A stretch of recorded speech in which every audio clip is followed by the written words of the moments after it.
ujung barat Pulau Jawa, tempat di mana ombak Samudra Hindia menyapa daratan dengan gemuruhnya yang agung, tersembunyi sebuah kisah tua, sebuah nama yang membawa cahaya dan makna, Banten. Namun sebelum nama itu bergema di antara istana dan masjid, sebelum panji-panji kesultanan berkibar di pelabuhan-pelabuhan rempah, wilayah ini hanyalah hamparan tanah tua sunyi, namun menyimpan rahasia ilahi. Konon, dahulu kala, masyarakatnya masih hidup dalam gulita kepercayaan lama. Mereka menyembah batu dan pohon, memuja arwah dan matahari. Di kaki gunung dan tepi sungai, dupa dibakar, doa-doa dilantunkan pada roh yang tak dikenal. Hingga suatu hari, datanglah cahaya, bukan cahaya petir, bukan cahaya senja, tapi cahaya kebenaran. Islam datang bagai intan yang jatuh dari langit. Katiban Inten, bisik orang-orang desa, menatap langit yang cerah.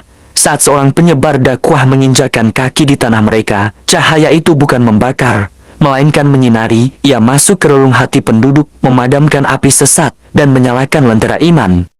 Satu persatu, berhala diturunkan. Satu persatu, masjid-masjid kecil mulai berdiri. Dan dari kerendahan hati mereka yang tersentuh oleh wahyu, lahirlah nama itu Banten. Sebuah kenangan akan Katiban Inten, akan peristiwa agung ketika sebutir intan dari langit lambang hidayah menghampiri bumi mereka. Dan dari situlah segalanya bermula, dari cahaya yang jatuh, dari keyakinan yang tumbuh, dari tanah yang menerima dan nama yang mengakar. Banten, bukan sekadar tempat, ia adalah anugerah. Versi kedua, mengenai asal-usul nama Banten, konon sebelum para raja memahkotai dirinya, sebelum Bedil dan Meriam Company merampas damai bumi ini, nama itu telah tumbuh dari akar yang dalam. Wantan, sebuah kata tua, yang berarti tiang, penyangga, seperti tonggak kehidupan, tempat bertumpu harapan dan doa. Di kemudian hari, lidah zaman mengganti W menjadi B, dan lahirlah nama baru, Banten. Banten berarti sesaji, sebuah persembahan. Tanah ini bukan sekadar wilayah, ia adalah pengabdian. Nama-nama lain pun pernah singgah, Surasaji, Surosoan. Surasaji sang raja yang gagah berani, yang diberkahi dan diridhoi oleh ilahi. Dan ketika para penulis dari negeri jauh mencatatnya dalam aksara asing, Bantam, Bantanga, Bantam. Tapi nama sejati itu tak pernah lenyap.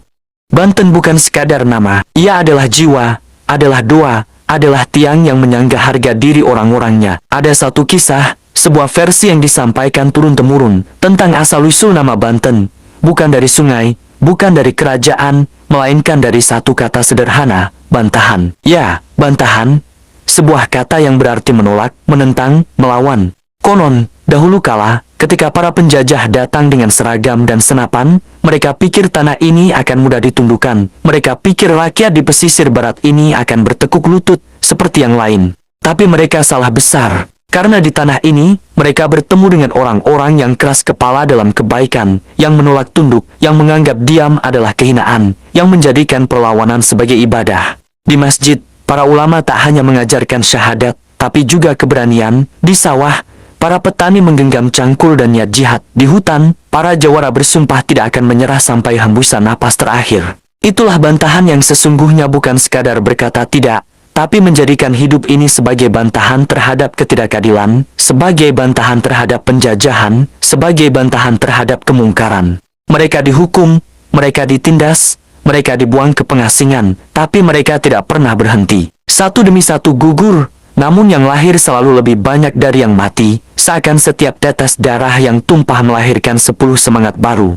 Dan dari semangat itu, dari darah dan doa, dari peluh dan bantahan itulah, lahirlah nama Banten. Bahkan sampai hari ini, warisan itu masih terasa, dalam logat yang keras tapi jujur, dalam langkah yang kokoh meski sederhana, dalam sorot mata para anak muda yang tak mudah dibeli. Dan selama bantahan itu masih hidup di dada rakyatnya, maka Banten tidak akan pernah mati, ia akan terus menyala, dalam sejarah, dalam hati, dalam setiap langkah menuju kemerdekaan yang hakiki. Inilah Banten, tanah bantahan, bumi keberanian, warisan para pejuang. Abad kelima, Banten adalah bagian dari kerajaan Tarumanagara, sebuah peradaban kuno yang mencatat keberanian rajanya, Purnawarman, dalam prasasti batu di tepi sungai Cidanghyang, prasasti yang ditemukan jauh kemudian, di tengah belantara Pandeglang, membawa suara masa lalu, kekuasaan, keberanian, dan kemegahan. Namun semua yang besar, bisa tumbang, Tarumanagara hancur, Sriwijaya bangkit,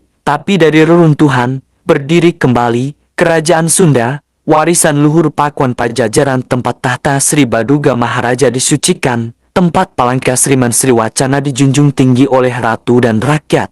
Lalu, datanglah perubahan yang tidak bisa dibendung. Tahun 1527 Maulana Hasanuddin, putra dari ulama besar Sunan Gunung Jati, merebut pelabuhan Banten dan menggulingkan pucuk Umun dari puing kerajaan lama. Ia bangun kekuatan baru, Kesultanan Banten. Ia tidak hanya merebut kota, ia merebut sejarah, ia merebut jiwa tanah ini, lalu membasuhnya dengan syahadat. Dan puncaknya, tahun ke-1579 Maulana Yusuf, cucu sang wali, menyerbu Pakuan Pajajaran, ibu kota Sunda dihancurkan. Batu keramat Palangka Sriman Sriwacana, simbol penobatan raja, dirampas dan diboyong ke Surasowan, istana baru di Banten. Dengan itu, berakhirlah sebuah era. Tidak akan ada lagi raja Sunda yang bisa dinobatkan. Tidak akan ada lagi kerajaan tua itu. Kini, Bantenlah pewaris sah tanah Sunda. Dan dari situlah Banten bersinar. Lautannya penuyung dan perahu dagang. Jalan-jalan dipenuhi pedagang dari Malaka, Gujarat, dan Makkah. Masjid Agung berdiri gagah di samping istana. Dan Sri Manganti, tempat raja menyapa rakyat, menjadi jantung kota yang tidak pernah tidur. Banten bukan hanya kota, ia adalah kebangkitan, keberanian, dan ketaatan. Sebuah negeri yang dibangun dari puing-puing sejarah, namun tegak oleh iman dan keinginan untuk merdeka. Dan hari ini, kita masih bisa mendengar gema sejarah itu, diriak ombak pesisir, dibayang benteng tua, dan dalam setiap langkah generasi yang membawa nama Banten bukan sekadar warisan, tapi tugas suci untuk dijaga. Pada awal abad ke-17, ketika kabut pagi masih melingkupi alun-alun Sri Manganti, datanglah kapal-kapal layar dari barat. Portugis sudah lama meletakkan jangkar kekuasaan mereka di teluk ini, namun kini datang pesaing-pesaing baru. Belanda, Inggris, Denmark, bahkan Perancis satu persatu mencium aroma cengkih dan pala yang menguar dari gudang-gudang raksasa. Banten menjadi medan diplomasi, tetapi juga arena konspirasi. Di istana, Sultan-Sultan Banten duduk tenang di bawah atap menjulang Sri Manganti.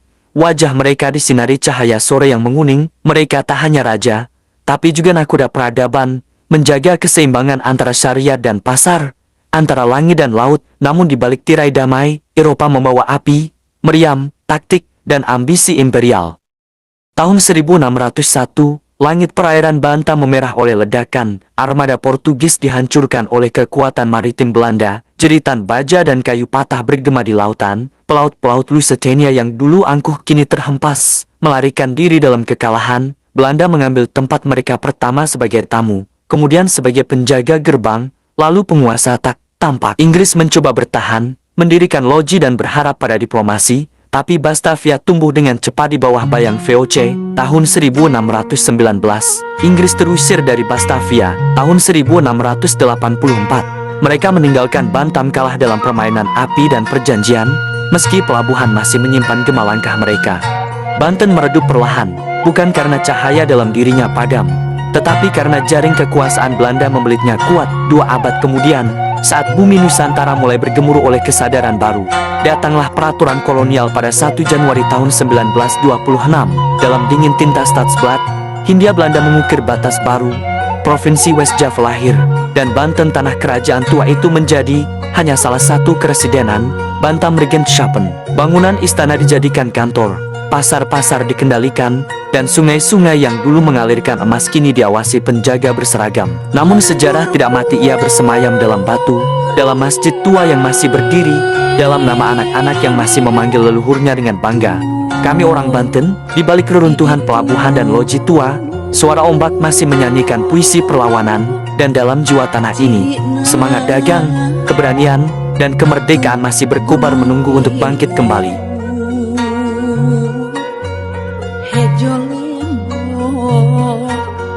Kakayona